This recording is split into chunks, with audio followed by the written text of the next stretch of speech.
بسم اللہ الرحمن الرحیم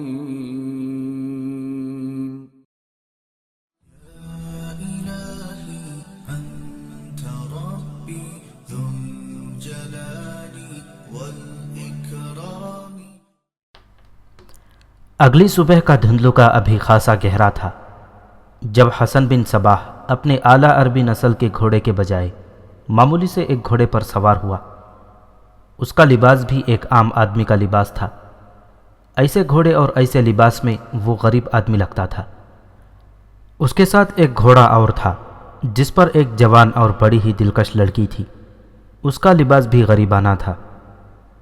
یاد رکھنا حسن، احمد بن غتاش نے کہا، اپنے آپ کو ایک اہل سنت ظاہر کرنا اور جمعہ کے روز مسجد میں چلے جایا کرنا۔ اگر تمہیں وہاں کوئی اچھا رتبہ مل گیا تو سلطان ملک شاہ کا منظور نظر بننے کی کوشش کرنا، اور اس کے ساتھ یہ بھی دیکھتے رہنا کہ نظام الملک کو تم سلطان کی نظروں سے کس طرح گرا سکتے ہو۔ ایک بار وزارت کا عہدہ لے لو، پھر سلجوقی سلطنت میں ہماری زمین دوز کارروائیاں شروع ہو جائیں گی۔ جاسوسوں کے ذریعے میرا تمہارے ساتھ رابطہ قائم رہے گا۔ ایک بار پھر سوچ لو کہ اس لڑکی کو تم نے اپنی بیوہ بہن ظاہر کرنا ہے۔ یہ بات تو ہو چکی ہے کہ اس لڑکی کو کس طرح استعمال کرنا ہے۔ احمد بن غتاش اور حسن بن صباح کی سازش یہ تھی کہ نظام الملک کے خلاف غلط فہمیاں پیدا کر کے اسے معزول کرانا، اور اس کی جگہ حسن بن صباح نے لینی تھی، اور پھر بڑے عہدوں پر اپنے آدمی فائز کروانے تھے، اور سلطنت سلجوق کی جڑیں کھوکھلی کر کے عالم اسلام کو اپنے فرقے کے تابع کرنا ہے۔ یہاں ایک غلط فہمی کی وضاحت ہو جائے تو بہتر ہے۔ ایک مقام تک ان لوگوں کی تبلیغ سے پتہ چلتا تھا کہ یہ اسماعیلی عقیدے کے لوگ ہیں، لیکن شہدر سے نکل کر انہوں نے جب خلجان کا رخ کیا اور نئی سے نئی تخریب کاریاں کرنے لگے تو واضح ہو گیا کہ یہ لوگ فرقہ باطنیہ سے تعلق رکھتے ہیں۔ حقیقت یہ ہے کہ یہ لوگ اپنا ہی ایک فرقہ بناتے چلے جا رہے تھے، لہٰذا حسن بن صباح اور اس کے پیروکاروں کو کسی فرقے سے منسوب کرنا صحیح نہیں۔ داستان کو ایک بات اور کہنا چاہتا ہے۔ اعلیٰ تعلیم یافتہ طبقے میں کچھ لوگ ایسے ہیں جو کہتے ہیں کہ حسن بن صباح ایک افسانوی کردار ہے، اور قلعہ علموت میں اس کی خود ساختہ جنت کا بھی حقیقت کے ساتھ کوئی تعلق نہیں، اور یہ الف لیلہ کی ایک داستان ہے۔ ان حضرات کی خدمات میں گزارش ہے کہ یہ داستان اگر خیالی ہوتی تو ابن خلدون جیسا مورخ اسے تاریخ کے دامن میں نہ ڈالتا، ابن اسیر اور ابن جوزی اس کا ذکر نہ کرتے۔ درجنوں مستند مورخوں نے حسن بن صباح اور اس کی جنت کا تفصیلی ذکر کیا ہے۔ یورپی مورخوں نے تو اور زیادہ تحقیق کر کے یہ حالات قلم بند کیے ہیں۔ اس باب میں ان عظیم شخصیتوں کے نام دیے گئے ہیں جو حسن بن صباح کے پیروکاروں کے ہاتھوں قتل ہوئے۔ اس فہرست کو دیکھ کر بتائیں کہ یہ شخصیتیں کیا افسانوی ہیں۔ داستان کو آپ کو مرو لے چلتا ہے جہاں حسن بن صباح پہنچ چکا ہے اور نظام الملک کے پاس بیٹھا ہے۔ وہ نظام الملک کو بتا چکا ہے کہ فاطمہ اس کی بہن ہے جو جوانی کی عمر میں ہی بیوہ ہو گئی ہے۔ نظام الملک نے اس کی بہن کو اپنی بیوی کے پاس بھیج دیا ہے۔ حسن بن صباح نے نظام الملک کو مدرسے کے زمانے کا وعدہ یاد دلایا اور بڑے ہی دردناک اور اثر انگیز لہجے میں اپنی بے روزگاری اور بدحالی کا قصہ سنایا۔ میں تمہیں مجبور نہیں کر سکتا خواجہ، حسن بن صباح نے کہا، تم وزیر اعظم ہو اور میں تمہاری رعایا کا ایک نادار آدمی ہوں۔ میں یہ ضرور کہوں گا کہ تم ان مومنین میں سے ہو جو زہد اور تقوی کو اپنی زندگی سمجھتے ہیں۔ تم جیسے زاہد اور متقی اپنے وعدے پورے کیا کرتے ہیں۔ وہ جانتے ہیں کہ وعدہ خلافی گناہ ہے۔ یہ بھی سوچو کہ میں نے اتنا ہی علم حاصل کیا ہے جتنا تم نے کیا ہے، لیکن تم وزیر اعظم ہو اور میں 2 وقت کی روٹی بھی نہیں کھا سکتا۔ اللہ کی ذات سے مایوس نہ ہو حسن، خواجہ حسن توسی نے کہا، میں اپنا صرف وعدہ ہی پورا نہیں کروں گا بلکہ تمہیں اپنی ذاتی املاک کا بھی برابر کا حصے دار سمجھوں گا۔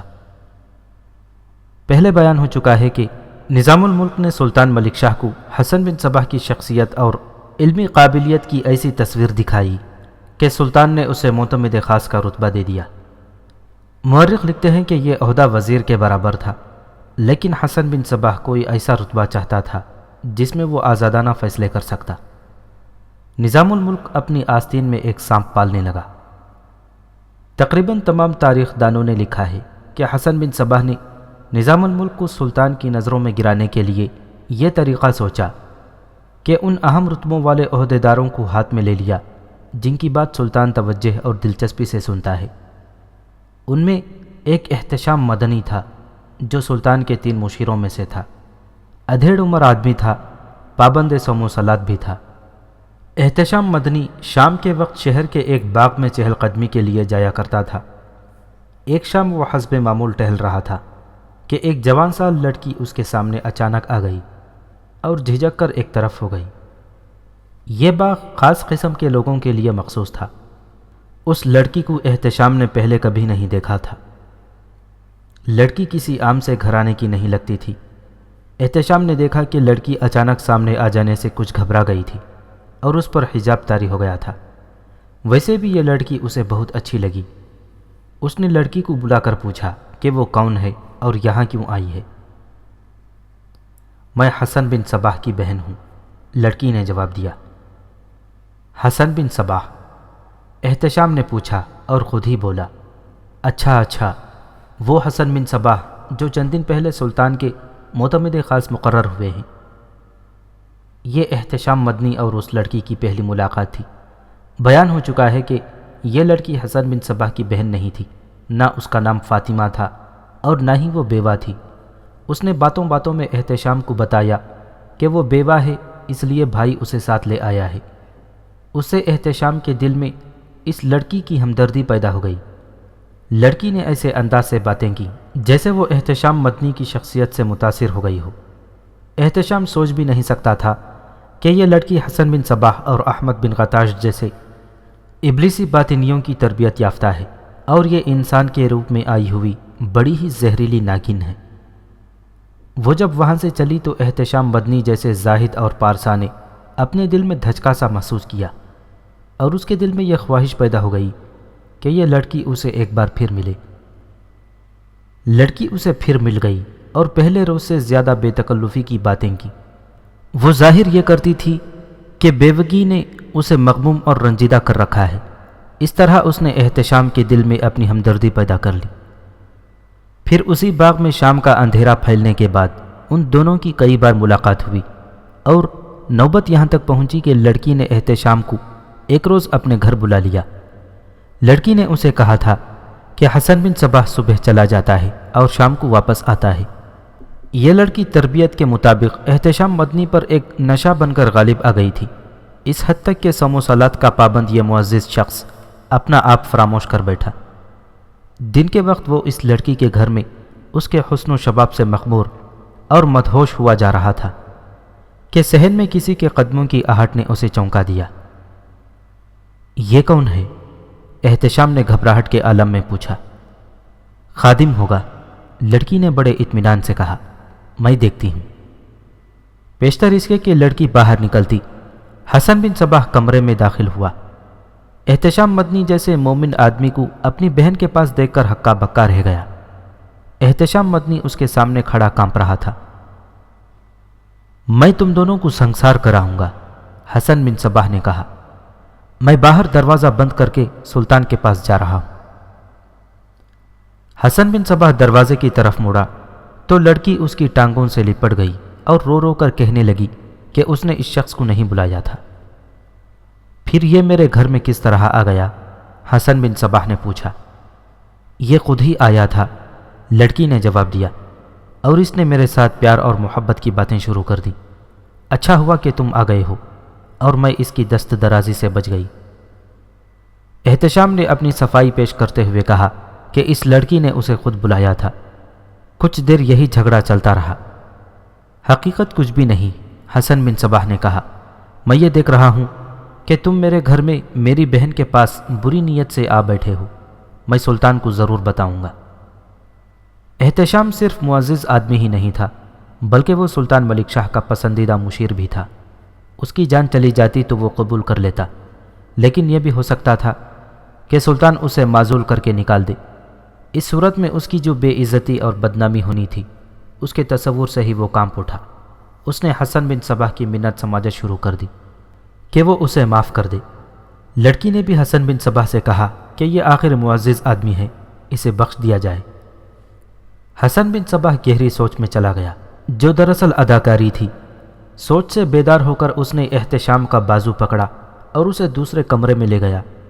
جب وہ دونوں باہر نکلے تو احتشام مدنی کے چہرے پر رونق اتر کر آئی تھی۔ حسن بن صباح نے اس کے ساتھ سودا بازی کر لی تھی، جو مختصراً یہ تھی کہ احتشام مدنی نظام الملک کے خلاف حسن بن صباح کا ساتھ دے گا۔ یہ شخص حسن بن صباح کا پہلا شکار تھا، جسے اس نے نظام الملک کو سلطان کی نظروں سے گرانے میں استعمال کرنا تھا۔ ابلیس نے اللہ کی حکم مدولی کی اور انسان کے آگے سجدہ کرنے سے انکار کر دیا تھا۔ اس نے اللہ سے کہا تھا، مٹی کا بنا ہوا یہ انسان زمین پر اپنے ہی بھائیوں کا خون بہائے گا، فتنہ اور فساد بپا کرے گا، اور تیری عطا کی ہوئی اس عظمت کو بھول جائے گا کہ تیرے حکم سے فرشتوں نے اس کے آگے سجدہ کیا تھا۔ اسے ہم نے اشرف المخلوقات بنایا ہے۔ یہ اللہ کی آواز تھی۔ یہ حشرات الارض سے بدتر ہوگا۔ یہ ابلیس کی آواز تھی۔ یہ میرے بتائے ہوئے راستے پر چلے گا۔ اللہ نے کہا، میں اس کی رہنمائی کے لیے نبی اور پیغمبر بھیجتا رہوں گا۔ میں اسے اپنے راستے پر چلاؤں گا۔ ابلیس نے کہا، جو طاقت مجھ میں ہے وہ اس میں نہیں۔ میں آگ سے بنا ہوا ہوں، یہ مٹی کا پتلا ہے۔ میں اسے بڑی حسین اور دل فریب خواہشوں کا غلام بنا دوں گا۔ یہ میری عبادت کرے گا۔ میں اسے دنیا کی چمک دمک کا شیدائی بناؤں گا۔ ابلیس نے کہا، یہ تیری عبادت کرے گا، لیکن اس کا دل دولت کا پجاری ہوگا۔ یہ ہر اس چیز کی پرستش کرے گا جس سے ذہنی اور جسمانی لذت حاصل ہوگی، اور یہ ہر وہ کام کرے گا جس سے اسے روکا جائے گا۔ یہ بدی سے لطف اندوز ہوگا۔ جا، تو تا قیامت ملعون رہے گا، اللہ نے کہا، اور ابلیس کو دھتکار دیا۔ پھر یوں ہوا کہ اللہ کا پہلا ہی بندہ جنت سے نکالا گیا۔ پھر جوں جوں وقت گزرتا گیا، وہ عورت جو آدم کی پسلی سے پیدا ہوئی تھی، وہ آدمی کی جڑوں میں بیٹھتی چلی گئی، اور آدمی کی ایسی کمزوری بن گئی کہ وہ مجبور اور بے بس ہو گیا۔ عورت آدمی کے لیے نشہ بن گئی۔ آدمی عورت کے دام میں آ کر ابلیس کا پجاری بن گیا۔ داستان کو اپنے آپ کو فن داستان گوئی تک ہی محدود رکھنا چاہتا ہے۔ ابلیس کے متعلق ایک پیر طریقت شیخ ابن عربی رحمۃ اللہ علیہ کی ایک تحریر کا اقتباس پیش کرتا ہے۔ ابلیس اہل خلوت کو راہ راست سے منحرف کرنے میں ایسے کمال رکھتا ہے کہ انسان علم و عمل کے بڑے مضبوط قلعے اس کی ادنا فسون ترازیوں سے آنن فانن زیر و زبر ہو جاتے ہیں۔ اگر توفیق الہی اور ہدایت ازلی رفیق حال ہو تو انسان اس کی مغویانہ دست برد سے ہر وقت محفوظ رہے گا، ورنہ جو بخت خفتہ اور تالے گم گشتہ اپنی قسمت کی باغ اس کے ہاتھ میں دے دیتے ہیں، وہ ان کی ایسی بری طرح پٹکتا ہے کہ اس کا جھٹکا مشرق و مغرب تک محسوس ہوتا ہے۔ سلجوقی سلطان ملک شاہ کا مشیر خاص اور منظور نظر احتشام مدنی پابند صوم و صلات تھا، زاہد و پارسا اور معزز انسان تھا۔ کوئی ایسا جوان سال بھی نہ تھا کہ جوش شباب میں ایک حسین لڑکی کو دیکھ کر بے قابو ہو جاتا، مگر وہ فاطمہ کو دیکھ کر اپنے آپ کو اور اللہ کو بھی بھلا بیٹھا اور حسن بن صباح کے جال میں آ گیا۔ وہ اس کمرے میں سے جس میں حسن بن صباح اسے لے گیا تھا نکلا تو اس کے چہرے پر شرمساری اور گھبراہٹ دھل گئی تھی اور رونق اوت کر آئی تھی۔ یہ تو واضح ہے کہ حسن بن صباح نے اس کے ساتھ سودا بازی کر لی تھی کہ وہ وزیر اعظم نظام الملک کو سلطان ملک شاہ کی نظروں میں گرانے میں اس کی مدد کرے گا۔ لیکن ان کے درمیان باتیں کیا ہوئی تھیں؟ تاریخوں میں جو اشارے ملتے ہیں ان سے یہ باتیں سامنے آتی ہیں کہ حسن بن صباح نے احتشام کو اندر لے جا کر یوں نہیں کہا تھا کہ احتشام اسے نظام الملک کی جگہ وزیر اعظم بنوا دے۔ تم بے شک سلطان کے مشیر ہو احتشام، حسن بن صباح نے کہا تھا، لیکن میرا رتبہ بھی تم سے کم نہیں۔ میں جو بات کرنا چاہوں گا وہ براہ راست سلطان کے ساتھ کر لوں گا، لیکن تمہاری اس حرکت سے مجھے مایوسی ہوئی ہے۔ فوری طور پر مجھے جو خیال آتا ہے وہ یہ ہے کہ میں یہاں سے چلا جاؤں۔ میں تو دل میں سلطنت سلجوق کی بھلائی لے کر آیا تھا۔ میں اہل سنت والجماعت ہوں، مجھے کسی عہدے اور کسی رتبے کی ضرورت نہیں۔ قلعہ شہدر سے قلعہ خلجان تک کے علاقے کے لوگ مجھے اپنا مرشد اور عالم دین مانتے ہیں، لیکن میں دیکھ رہا ہوں کہ سلطنت سلجوق اور اسلام کے خلاف کچھ فتنے اٹھ رہے ہیں۔ میں یہاں ان خطروں کے انسداد کے لیے یہاں آیا تھا، لیکن میں نے یہاں کچھ اور ہی دیکھا ہے۔ میں اپنی اس حرکت پر نادم ہوں میرے بھائی، احتشام مدنی نے کہا۔ صرف یہی ایک حرکت نہیں، حسن بن صباح نے کہا، میں نے یہ عہدہ سنبھالا تو نظام الملک نے سلطان کے اور تمہارے خلاف کان بھرنے شروع کر دیے۔ تمہیں شاید معلوم ہوگا کہ میں اور نظام الملک امام موافق کے مدرسے میں اکٹھے پڑھے ہیں، ہم گہرے دوست ہوا کرتے تھے۔ اس نے خود مجھے یہاں بلایا اور اس عہدے پر یہاں لگوایا ہے۔ یہ سرکاری خزانے پر ہاتھ صاف کر رہا ہے اور اس کے ارادے بڑے خطرناک ہیں۔ یہ خلیفہ سے مل کر ایک فوج تیار کرنے کی کوشش کر رہا ہے اور یہ سلجوقی سلطنت پر قبضہ کرنا چاہتا ہے۔ میں سلطان کو خبردار کر دوں گا، احتشام مدنی نے کہا۔ سلطان صرف میری بات سنتا ہے۔ ایسی حماقت نہ کر بیٹھنا، حسن بن صباح نے کہا۔ نظام الملک پہلے ہی تمہیں یہاں سے ذلیل و خوار کر کے نکلوانا چاہتا ہے۔ یہ تو لڑکپن میں مدرسے میں اسی طرح جوڑ توڑ کرتا رہتا تھا۔ اس کا ذہن سازشی ہے۔ سلطان اگر تمہاری سنتا ہے تو سلطان اس کی بھی سنتا اور مانتا ہے۔ اگر تم نے جلد بازی سے کام لیا تو یہ شخص تمہیں یہاں سے بھگائے گا نہیں بلکہ قید خانے میں بھجوا دے گا۔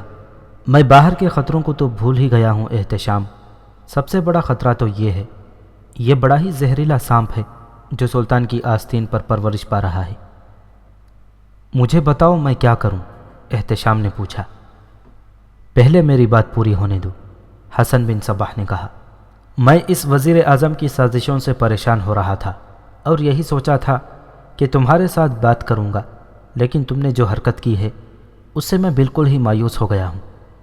اگر مشیر خاص اس طرح کرے کہ حاکموں کے گھروں میں داخل ہو کر ان کی عزت کے ساتھ کھیلے تو اس سلطنت کا اللہ ہی حافظ ہے۔ میں سلطان کو یہ تو ضرور بتاؤں گا کہ اس کی ناک کے عین نیچے کیا ہو رہا ہے۔ احتشام مدنی نے حسن بن صباح کے آگے ہاتھ جوڑے اور منت سماجت شروع کر دی کہ وہ اسے معاف کر دے اور یہ بات سلطان تک نہ پہنچائے۔ اگر میں نے تمہاری اس حرکت کی شکایت سلطان کو کر دی تو، حسن بن صباح نے کہا، تو تم نہیں جانتے کیا ہوگا۔ سلطان ملک شاہ سے مشورہ لے گا، نظام الملک جس موقع کی تلاش میں ہے وہ اسے مل جائے گا، پھر تم سیدھے قید خانے میں جاؤ گے۔ حسن بن صباح سوچ میں پڑ گیا، کچھ دیر بعد بولا، اگر تم میرا ساتھ دو تو ہم دونوں نظام الملک کو سلطان کی نظروں سے گرانے کی کوشش کریں گے۔ مجھے اپنے ساتھ سمجھو، احتشام نے کہا، لیکن نظام الملک کے ساتھ پہلے کی طرح دوستانہ رویہ رکھنا، حسن بن صباح نے کہا۔ اسے شک نہ ہو کہ ہم دونوں اس کے خلاف کچھ کر رہے ہیں۔ حسن بن صباح کے بولنے کا انداز ایسا تھا جو ایک خاص تاثر پیدا کرتا تھا۔ احتشام کو معلوم نہیں تھا کہ وہ اس شخص کے جال میں آ گیا ہے جس نے بڑی محنت سے اپنے آپ میں ابلیسی اوصاف پیدا کیے ہیں، اور دو استادوں نے اس میں ابلیس کی قوتیں پیدا کر کے اسے مکمل ابلیس بنا دیا ہے۔ انسانی فطرت کے عالم کہتے ہیں کہ ایسے انسان میں جو اپنے آپ میں ابلیسی اوصاف پیدا کر لیتا ہے، ایک ایسی کشش پیدا ہو جاتی ہے کہ ہر کوئی اس کی طرف کھینچا چلا جاتا ہے۔ اس کے بولنے کے انداز میں چاشنی پیدا ہو جاتی ہے، اس کے ہونٹوں پر ہر وقت بڑا ہی دل فریب تبسم کھلا رہتا ہے۔ ضرورت پڑے تو وہ اپنے اوپر ایسی اداسی، غمزدگی اور مظلومیت طاری کر لیتا ہے کہ دوسروں کو رلا دیتا ہے، اور وہ جب کسی کے ساتھ خیر سگالی یا محبت کے جذبات کا اظہار کرتا ہے تو دل موہ لیتا ہے، لیکن یہ محض اداکاری اور فریب کاری ہوتی ہے۔ احتشام مدنی نے نظام الملک کے خلاف حسن بن صباح کی باتیں اپنے دل میں اتار لیں اور اس کے ساتھ اس طرح بے تکلف ہو گیا جیسے بچپن کے ہمجولی ہوں۔ حسن بن صباح نے تو اس پر طلسماتی اثر پیدا کر دیا تھا۔ بے تکلفی یہاں تک بڑھی کہ احتشام مدنی نے اپنے دل کی بات کہہ دی۔ میری ایک درخواست پر غور کرو گے حسن؟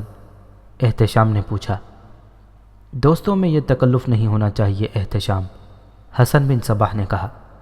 درخواست نہ کہو، بات کرو اور مجھ پر اپنا حق سمجھ کر بات کرو۔ کیا تم پسند کرو گے کہ میں تمہاری بہن کے ساتھ شادی کر لوں؟ احتشام نے پوچھا۔ میرے سامنے مسئلہ اور ہے، حسن بن صباح نے جواب دیا۔ سوال یہ نہیں کہ میں پسند کروں گا یا نہیں، سوال یہ ہے کہ فاطمہ پسند کرے گی یا نہیں۔ تمہیں شاید میری یہ بات عجیب لگے کہ میں نے یہ فیصلہ اپنی بہن پر چھوڑ دیا ہے۔ بات یہ ہے احتشام، اس بہن سے مجھے بہت ہی پیار ہے۔ میں کوئی ایسا کام نہیں کرتا جو اسے اچھا نہ لگے۔ اس کی پہلی شادی میری پسند پر ہوئی، لیکن وہ آدمی ٹھیک نہ نکلا۔ فاطمہ کے ساتھ بہت برا سلوک کرتا تھا۔ اسے شاید اس کی بددعا لگی ہے کہ وہ 1 سال ہی بعد مر گیا۔ شادی سے یہ ایسی متنفر ہوئی ہے کہ شادی کا نام نہیں سننا چاہتی۔ میں اسے کیسے یقین دلاؤں کہ میں اسے سر آنکھوں پر بٹھا کر رکھوں گا؟ احتشام نے پوچھا۔ میرے دل میں اس لڑکی کی محبت پیدا ہو گئی ہے۔ میں ایک کام کر سکتا ہوں، حسن بن صباح نے کہا۔ فاطمہ سے کہوں گا کہ تمہیں پسند کر لے، میں اسے تمہارے ساتھ ملنے سے روکوں گا نہیں۔ تو کیا اب میں جا سکتا ہوں؟ احتشام نے پوچھا۔ ہاں احتشام، ہم دشمنوں کی طرح ملے تھے، اللہ کا شکر ہے کہ تم بھائیوں کی طرح جا رہے ہو۔ اللہ کرے ہم ہمیشہ کے لیے بھائی بن جائیں، احتشام نے کہا۔ میں پوری کوشش کروں گا میرے بھائی، میں فاطمہ کو منوا لوں گا۔ احتشام مدنی حسن بن صباح کے گھر سے نکل گیا تو لڑکی ساتھ والے کمرے سے نکلی۔ شکار مار لیا یا نہیں؟ لڑکی نے ہنستے ہوئے پوچھا۔ جال میں تم جیسا دانا پھینکا جائے تو شکار کیوں نہیں پھنسے گا؟ حسن بن صباح نے بازو پھیلا کر فاتحانہ لہجے میں کہا۔ لڑکی لپک کر اس کے بازوؤں میں چلی گئی اور حسن بن صباح نے اسے بازوؤں میں سمیٹ لیا۔ وہ میرے ساتھ شادی کرنا چاہتا ہے، لڑکی نے کہا۔ میں دروازے کے ساتھ کان لگا کر سن رہی تھی۔ یہ یاد رکھنا کہ تم اب فاطمہ ہو، حسن نے کہا، اپنا اصل نام بھول جاؤ۔ ہاں، یہ شخص تمہارے ساتھ شادی کرنے کو بیتاب ہے، تم اس سے ملتی رہنا اور اس کے لیے بڑا ہی حسین سراب بنی رہنا۔ تم نے یہ کہتے رہنا ہے کہ مجھے آپ سے پیار ہے، لیکن میں شادی کا نام سنتی ہوں تو مجھ پر غشی طاری ہو جاتی ہے۔ اس کے ساتھ اس پر پیار کا ایسا نشہ طاری کیے رکھنا کہ یہ مدہوش رہے۔ تمہیں معلوم ہے کہ اس سے ملاقات کے وقت تم نے اپنے کپڑوں اور بالوں کو کون سی خوشبو لگانی ہے۔ اسے پیار دو، اس کا پیار لو اور اپنے جسم کو اس سے بچائے رکھو۔ کیا مجھے یہ باتیں بتانا ضروری ہے؟ لڑکی نے کہا۔ 12 سال کی عمر سے میں آپ لوگوں سے جو تربیت لے رہی ہوں، یہ میری روح میں شامل ہو گئی ہے، یہ میرا عقیدہ بن گئی ہے۔ میں تمہیں اس روز خراج تحسین پیش کروں گا جس روز میں اس سلطنت کا وزیر اعظم بن جاؤں گا، حسن نے کہا۔ تمہیں ایک خاص سبق دیا جاتا رہا ہے، یہ نہ بھولنا۔ میں تمہیں پھر بتا دیتا ہوں، تم حسین و جمیل لڑکی ہو، تمہارے جذبات بھی ہیں، اور یہاں ایک سے بڑھ کر ایک خوبرو اور دلکش جسموں والے شہزادے اور امیر زادے موجود ہیں۔ کہیں ایسا نہ ہو کہ کسی کی محبت میں مبتلا ہو جاؤ۔ ایسا نہیں ہوگا آقا، لڑکی نے کہا۔ اگر ایسا ہو گیا تو اس کی سزا سے تم واقف ہو، حسن بن صباح نے کہا۔ سزائے موت، یہ موت اتنی سہل نہیں ہوگی کہ سر تن سے جدا کر دیا اور بات ختم ہو گئی۔ یہ بڑی اذیت ناک موت ہوگی۔ اس تک نوبت نہیں پہنچے گی آقا، لڑکی نے کہا۔ دوسرے ہی دن احتشام مدنی سلطان ملک شاہ کے پاس بیٹھا کاروبار سلطنت کی باتیں کر رہا تھا۔ سلطان معظم، احتشام نے پوچھا، اس نئے معتمد خاص حسن بن صباح کے متعلق آپ کی ذاتی رائے کیا ہے؟ جو رائے تمہاری ہوگی وہی میری ہوگی، سلطان نے کہا۔ میں اپنے اتنے سارے کارندوں اور عمرہ کے متعلق الگ الگ کوئی رائے نہیں دے سکتا۔ مجھے خواجہ حسن توسی نے کہا ہے کہ حسن بن صباح اس کا مدرسے کے زمانے کا دوست ہے، علم و فضل سے مالا مال، باریک بین اور دور اندیش اور دیانتدار ہے، تو میں نے حسن توسی کی رائے کو مستند مانا۔ مجھے اس وزیر اعظم پر اعتماد ہے، اسی لیے میں نے اسے نظام الملک کا خطاب دیا ہے۔ تم میرے مشیر خاص ہو اور میں تمہیں قابل اعتماد سمجھتا ہوں۔ تم کسی کے متعلق جو رائے دو گے میں اسے صحیح مانوں گا۔ تم میری رائے کیوں معلوم کرنا چاہتے ہو؟ مجھے حسن بن صباح میں کوئی ایسا وصف نظر آتا ہے جو ہم میں سے کسی میں بھی نہیں۔ احتشام نے کہا، آپ نے وزیر اعظم خواجہ حسن توسی کو نظام الملک کا خطاب تو دے دیا ہے، لیکن میں جو وصف حسن بن صباح میں دیکھ رہا ہوں وہ نظام الملک میں بھی نہیں۔ کیا تم میرے ساتھ صاف بات نہیں کرنا چاہو گے؟ سلطان نے پوچھا۔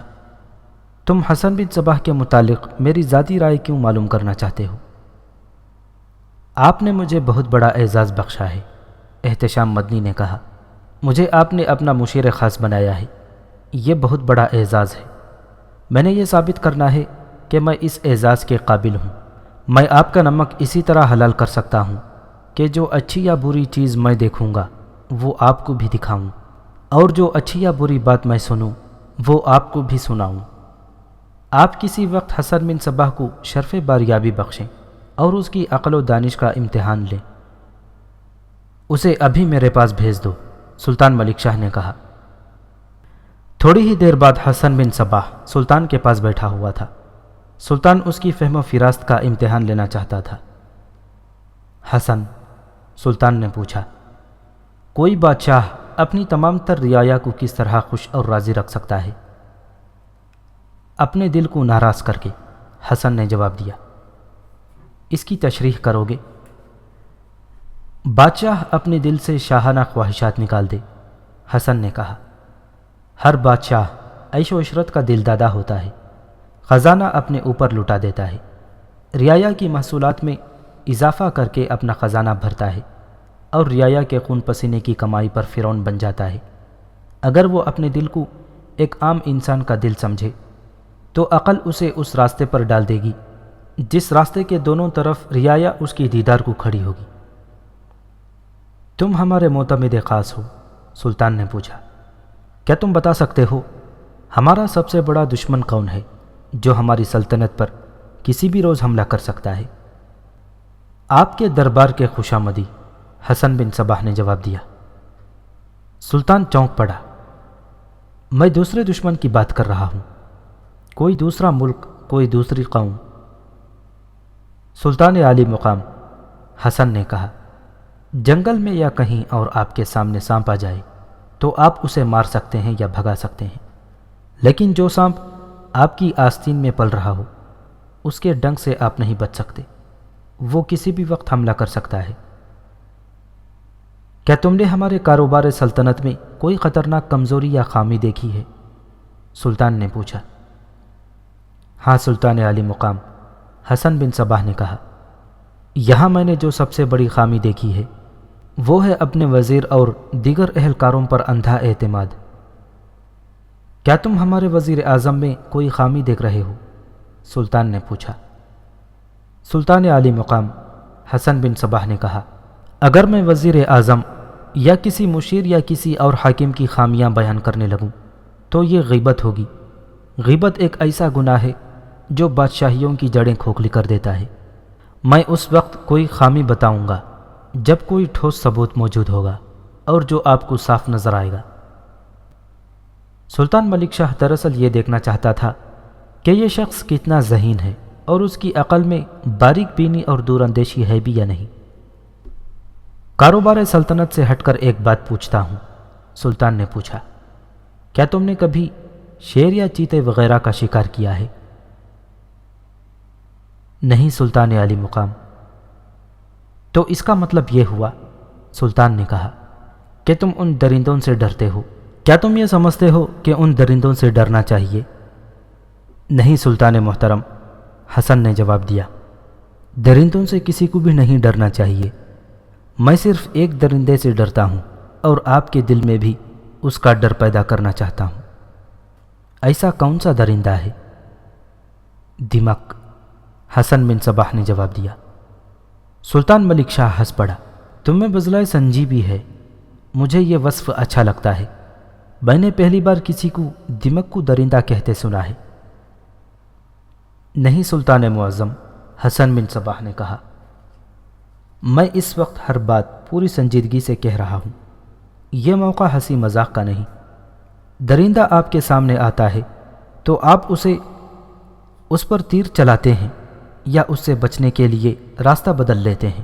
یا درخت پر چڑھ جاتے ہیں، لیکن دمک وہ درندہ ہے جو سامنے نہیں آتا۔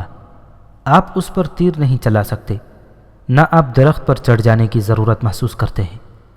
آپ کو اس وقت پتہ چلتا ہے جب دمک اندر ہی اندر کھا کر سب کچھ کھوکھلا اور بے جان کر چکی ہوتی ہے۔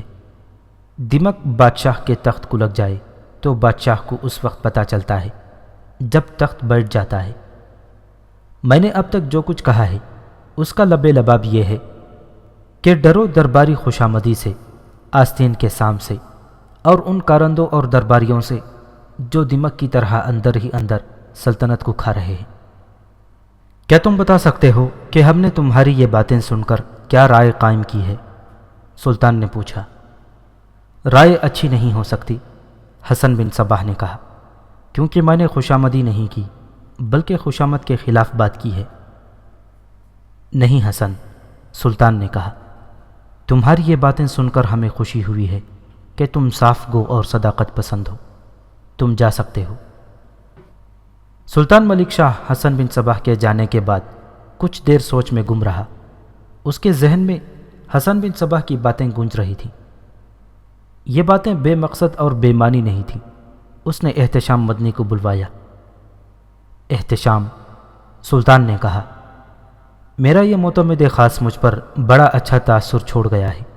یہ عمر کے لحاظ سے زیادہ جہاندیدہ اور عالم لگتا ہے۔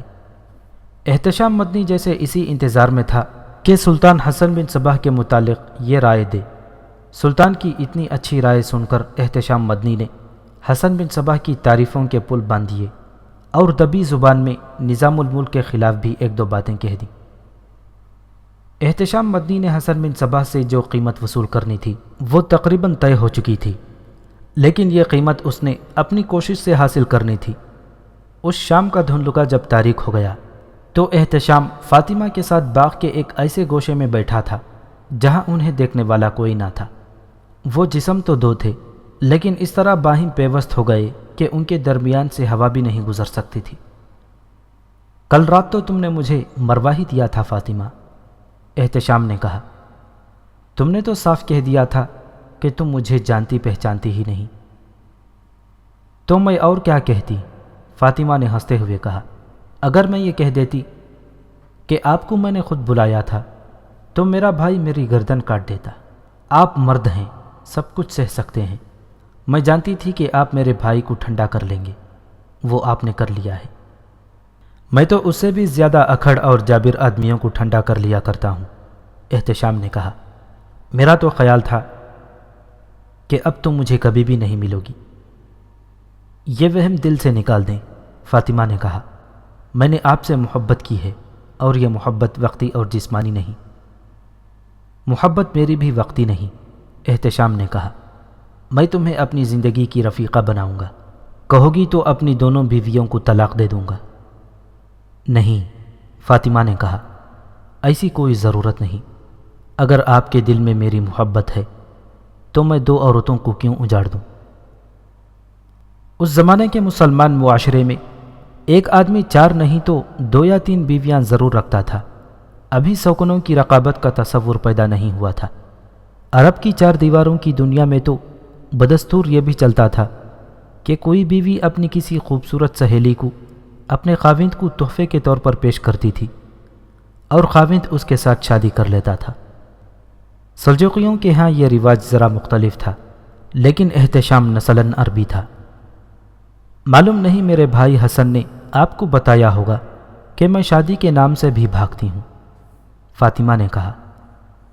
ہاں فاطمہ، احتشام نے کہا، حسن نے مجھے تمہارے متعلق سب کچھ بتا دیا ہے۔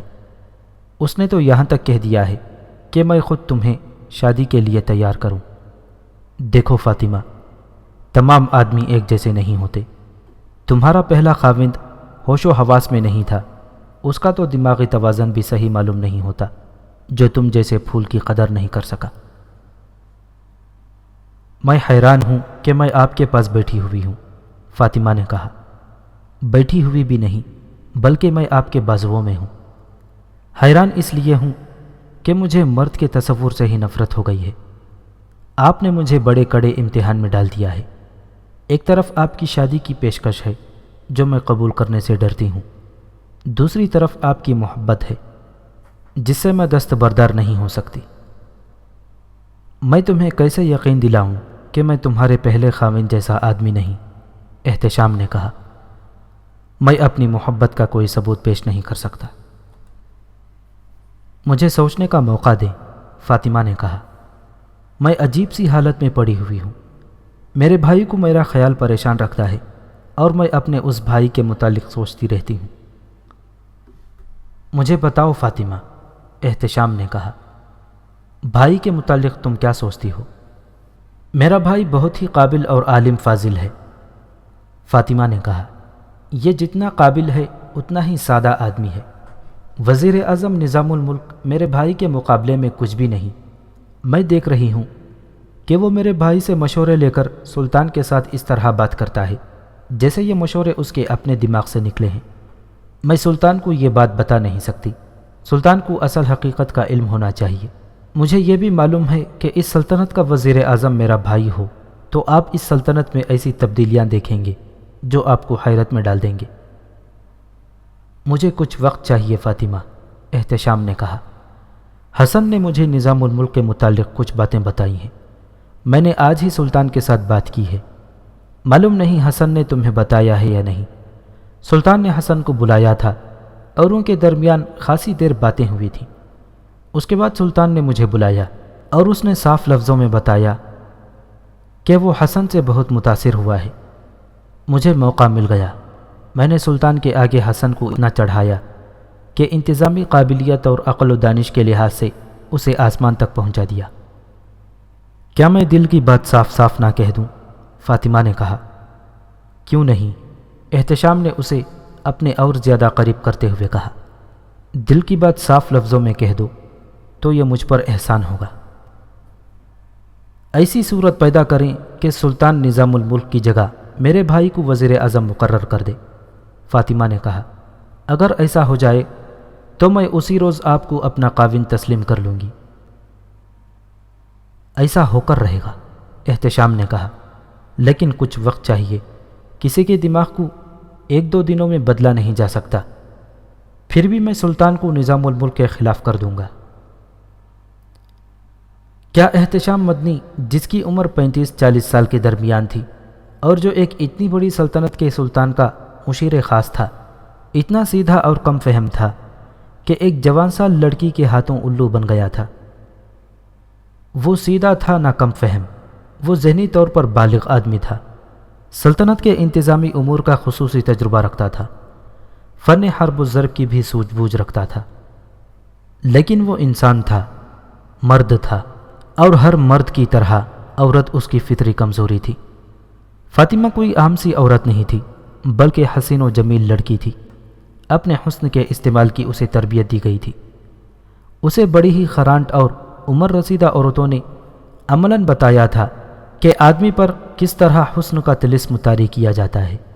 اس معاشرے میں جس میں مرد 2-2 3-3 اور 4-4 بیویوں سے بھی مطمئن نہیں ہوتے تھے، احتشام کا ایک حسین لڑکی کے نشے میں مبتلا ہو جانا کوئی عجوبہ نہیں تھا۔ ایک تو اس لڑکی کا حسن اور اس کے خصوصی انداز تھے جنہوں نے احتشام کی عقل پر پردہ ڈال دیا۔ دوسرے وہ خوشبو تھی جو حسن بن صباح نے اس لڑکی کو اپنے کپڑوں اور بالوں پر لگانے کے لیے دی تھی۔ اس خوشبو نے احتشام کی سوچنے کی صلاحیت کو سلا دیا تھا۔ احتشام کو محسوس ہی نہ ہوا کہ وہ اپنے گھر اپنی 2 بیویوں کے پاس پہنچ چکا ہے۔ اس پر فاطمہ نشے کی طرح طاری تھی۔ یہ سلسلہ کچھ دن اسی طرح چلا کہ فاطمہ اور احتشام مدنی کی ملاقاتیں اسی باغ میں اسی جگہ ہوتی۔ ہر ملاقات میں فاطمہ احتشام کی آغوش اور بازوؤں میں ہوتے ہوئے بھی اس سے بہت ہی دور ہوتی۔ فاطمہ کی خوشبو احتشام کو مسحور کر لیتی اور وہ ایسی باتیں کرتا جیسے وہ ہوش و حواس میں نہ ہو یا وہ نشے میں ہو۔ حسن بن صباح کی ہدایت کے مطابق فاطمہ احتشام کے لیے بڑا ہی حسین اور دلکش سراب بنی رہی۔ احتشام مدنی کو جب موقع ملتا سلطان کے پاس جا بیٹھتا اور نظام الملک کے خلاف 1-2 باتیں کر کے حسن بن صباح کی تعریف کر دیتا۔ اس دوران ایک روز حسن بن صباح کے پاس خلجان سے ایک آدمی آیا۔ وہ احمد بن غتاش کا قاصد تھا۔ قلعے دار احمد بن غتاش نے پوچھا ہے کہ یہاں کے حالات کیا ہیں؟ قاصد نے کہا، کیا ہم اس مقصد میں کامیاب ہو سکیں گے جس کے لیے آپ کو یہاں بھیجا گیا ہے؟ میں تحریری جواب نہیں دے سکتا، حسن بن صباح نے کہا۔ میرے مرشد احمد بن غتاش جانتے ہیں کہ ایسی باتیں تحریر میں نہیں لائی جا سکتی۔ انہیں میرا سلام کہنا، پھر کہنا کہ آپ کا یہ ناچیز شاگرد کبھی ناکام نہیں ہوا، ہر مشکل سے بخیر و خوبی نکلا ہے، اور اسے پوری امید ہے کہ وہ یہ مہم بھی سر کر لے گا۔